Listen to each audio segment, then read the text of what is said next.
السلام عليكم ورحمة الله وبركاته. إن الحمد لله نحمده ونستعينه ونستغفره ونعوذ بالله من شرور أنفسنا ومن سيئات أعمالنا. من يهده الله فلا مضل له ومن يضلل فلا هادي له، وأشهد أن لا إله إلا الله وحده لا شريك له، وأشهد أن محمدا عبده ورسوله. اللهم صل على محمد وعلى آل محمد كما صليت على إبراهيم وعلى آل إبراهيم إنك حميد مجيد. اللهم بارك على محمد وعلى آل محمد كما باركت على إبراهيم وعلى آل إبراهيم إنك حميد مجيد.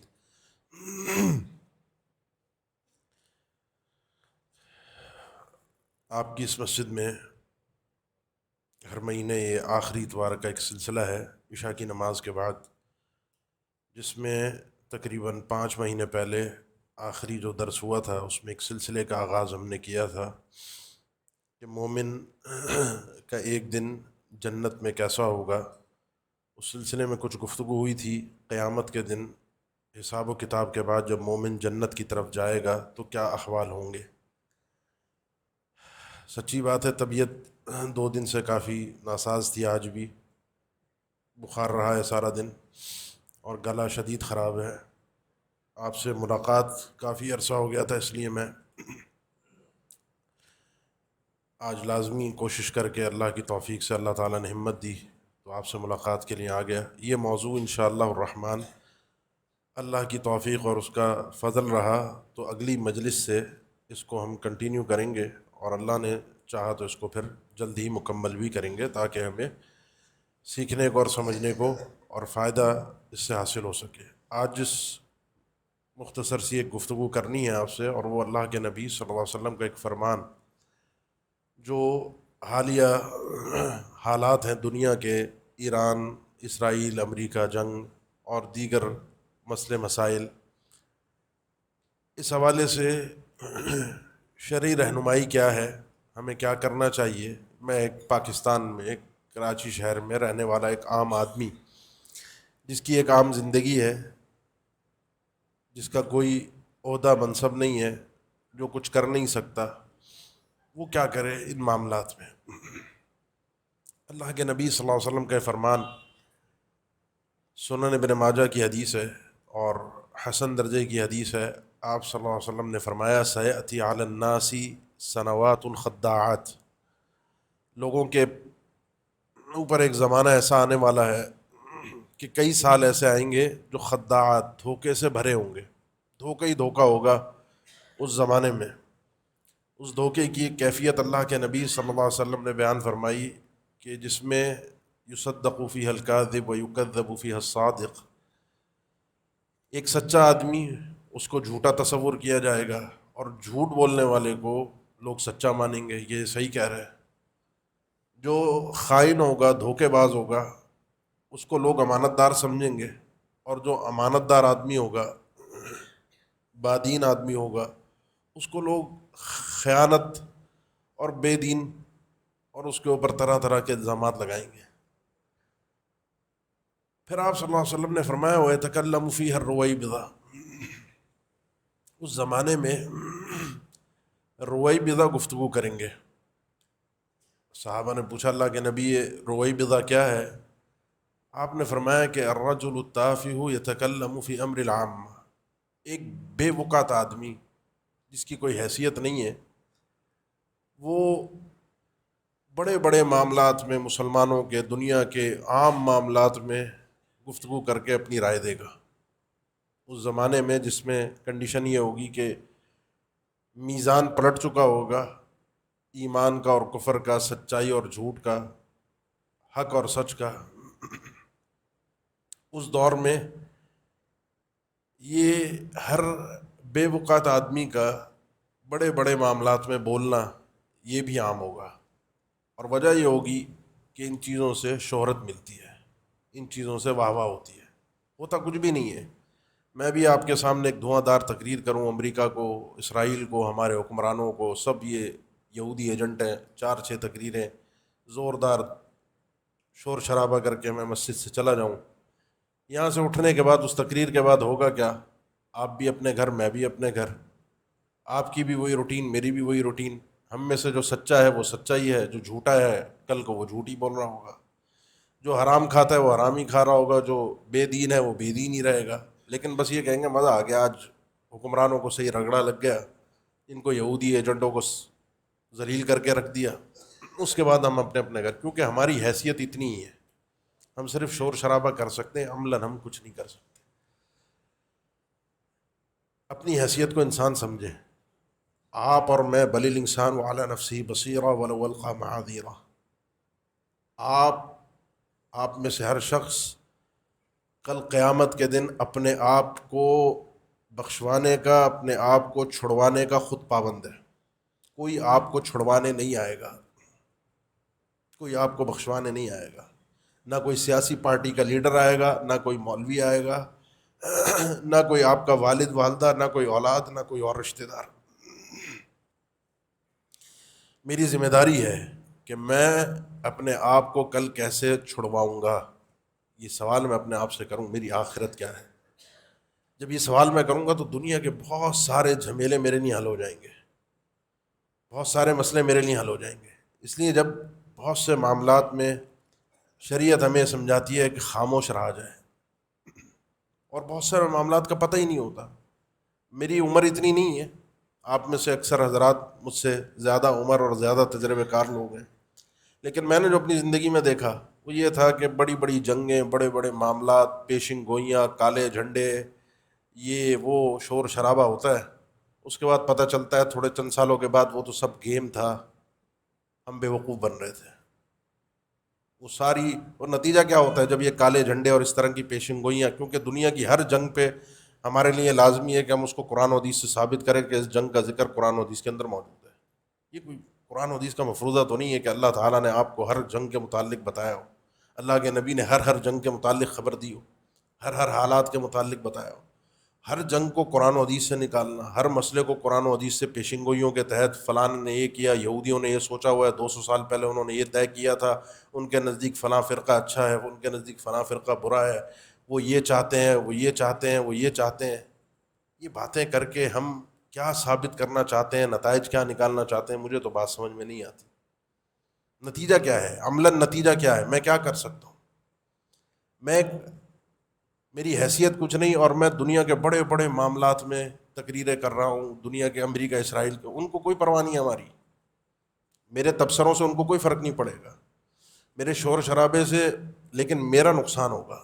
جس معاملے میں مجھے یقین نہیں تھا اس معاملے میں نے بولا، اور یہ سب نوٹ ہوا. کل قیامت کے دن میں نے اللہ کو جواب دینا ہے. ما یلفظ من قول الا لدیہ رقیب عتید. میری ذمہ داری تھی بولنا، میرے پاس علم تھا. اب یہ جب جنگ کے بادل چھٹیں گے پتہ چلے گا کیا تھا، کیا حقیقت تھی، کیا نہیں. وہ میری باتیں، وہ میرے تجزیے، وہ میری پیشن گوئیاں، سب پتہ چلے گا، رائے گا چلی گئی. اور ہوتا یہ ہے کہ جب احادیث کو اس طریقے سے چسپاں کیا جاتا ہے، نتیجہ یہ نکلتا ہے کہ بعد میں بہت سے لوگ احادیث پر شک اور شبے کا اظہار کرتے ہیں کیونکہ وہ پیشن گوئی غلط ثابت ہو جاتی ہے. وہ تو میری تھی نا، اللہ کا قرآن اور اللہ کے نبی صلی اللہ علیہ وسلم کے فرامین تو اپنی جگہ پر اٹل ہے. اس لیے انسان کو سوچنا چاہیے کہ کب بولنا ہے، کب نہیں بولنا. اسی لیے عمر بن عبدالعزیز رحمہ اللہ کا قول تھا قف حیث وقف القوم فإنهم عن علم وقفوا وببصر نافذ كفوا. جہاں صحابہ کرام رک گئے وہاں رک جاؤ. وہ اگر کسی مسئلے میں خاموش رہے تو وہ جہالت کی وجہ سے نہیں تھا کہ ان کو پتہ نہیں تھا یا بول نہیں سکتے تھے یا ان کو شور شرابہ نہیں آتا تھا. وہ علم کی بنیاد پر خاموش رہے. علم کا تقاضا یہ بھی ہوتا ہے کہ انسان خاموش رہے. ضروری نہیں ہے کہ علم جس انسان کے پاس ہو وہ ہر مسئلے میں بولے. علم آ جانے کا مطلب یہ ہوتا ہے کہ انسان کو یہ تمیز آ جاتی ہے کہ اس نے کب، کہاں اور کتنا بولنا ہے اور کس موقع پر خاموش رہنا ہے. جس چیز کا مجھے اور آپ کو علم نہیں ہے، اپنی آخرت، اپنی آخرت میں نے اپنے آپ کو چھڑوانا ہے. اپنی آخرت کو سامنے رکھ کر انسانی فیصلہ کرے کہ میں نے بولنا ہے نہیں بولنا.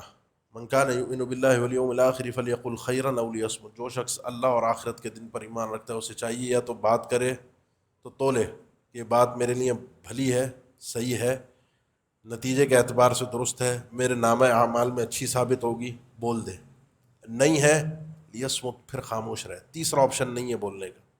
الزامات کا، تبصروں کا، جس چیز کا علم نہیں اس کے اوپر قیاس آرائیوں کا، پیشن گوئیوں کا، لیصمت، انسان کو خاموش رہنا چاہیے.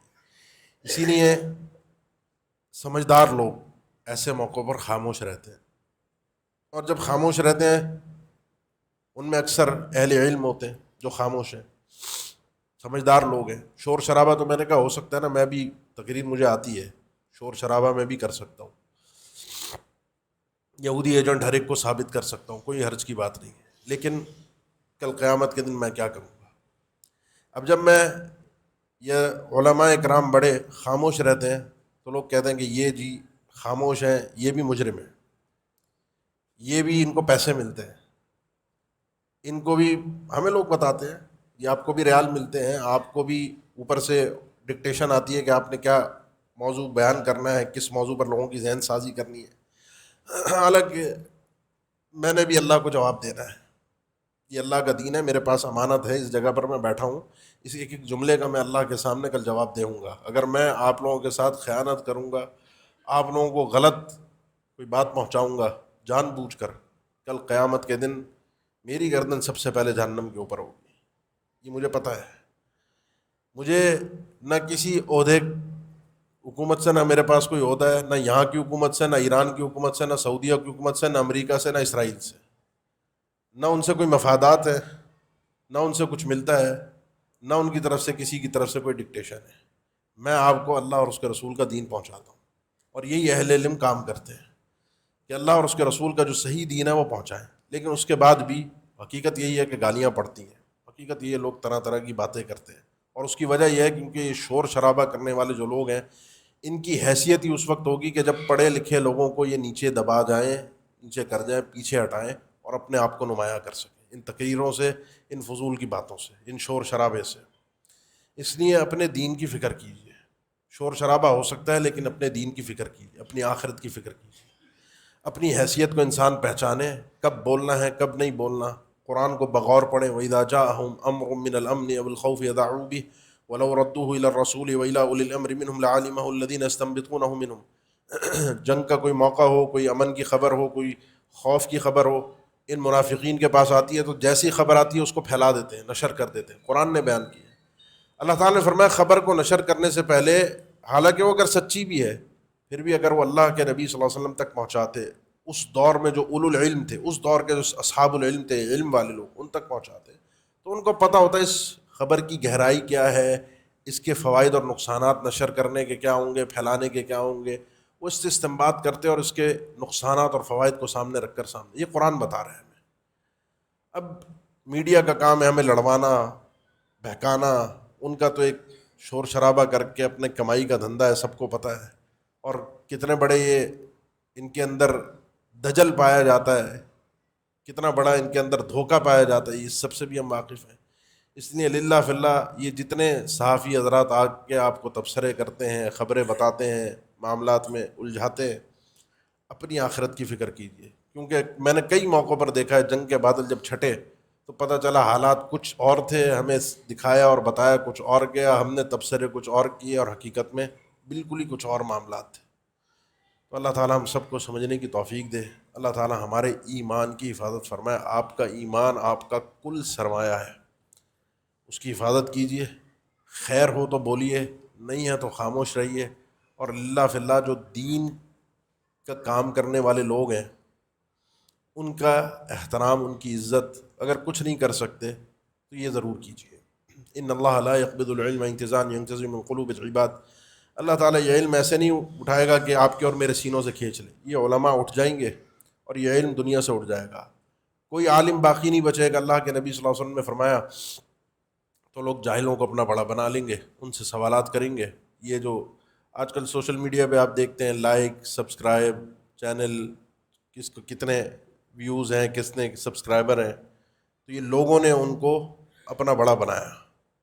پھر ان سے سوالات ہوتے ہیں، وہ فتویٰ دیتے ہیں، خود بھی گمراہ ہوتے ہیں اور لوگوں کو بھی گمراہ کرتے ہیں. وجہ ایک عالم اپنے بعد عالم پیدا نہیں کر سکا. وجہ عالم میسر، اگلی نسل میسر نہیں آئی. جب اس نے دیکھا کہ اس طبقے کی عزت ہی نہیں ہے، اس طبقے کا کوئی مقام ہی نہیں ہے، ہر کوئی گالیاں دے رہا ہے، ہر کوئی برا بھلا کہہ رہا ہے، کوئی سیکھنے کے لیے آئے گا نہیں. جب کوئی سیکھنے آئے گا نہیں تو یہ علم آگے منتقل نہیں ہوگا، اور یہ علم منتقل نہیں ہوا تو ایسا دور بھی آئے گا کہ آپ کی ہماری نسلوں کو کوئی سورہ فاتحہ پڑھانے والا بھی نہیں ہوگا، کوئی لا الہ الا اللہ سکھانے اور بتانے والا بھی نہیں ہوگا۔ اس لیے اتنا ہلکا مت لیجئے کہ جی یہ چند شور شرابوں کے اندر آ کے 4-6 گالیاں مولویوں کو نکال کے اور آگے بڑھ گئے اور سمجھ لیا کہ ہم نے دین کا اچھا بہترین کام کر دیا۔ نتائج ہمیں نہیں پتہ کہ ان چیزوں کے نتائج کیا آئیں گے، میری ان گالیوں کے، میرے ان تبصروں کے، میری ان تحقیر کے جو میں دینداروں کی کرتا ہوں، اس کے نتائج کیا نکلیں گے، اور پھر میں آگے بڑھ جاتا ہوں۔ اپنے ایمان کی فکر کیجئے، اپنے نسلوں کی ایمان کی فکر کیجئے، باقی انشاءاللہ جو آپ سے وعدہ رہا اللہ اس کو پورا کرنے کی توفیق دے۔ انشاءاللہ آئندہ مجلسوں میں وہ جو موضوع ہم نے آغاز کیا تھا اس کو ہم پورا کریں گے باذن اللہ۔ السلام علیکم ورحمۃ اللہ وبرکاتہ۔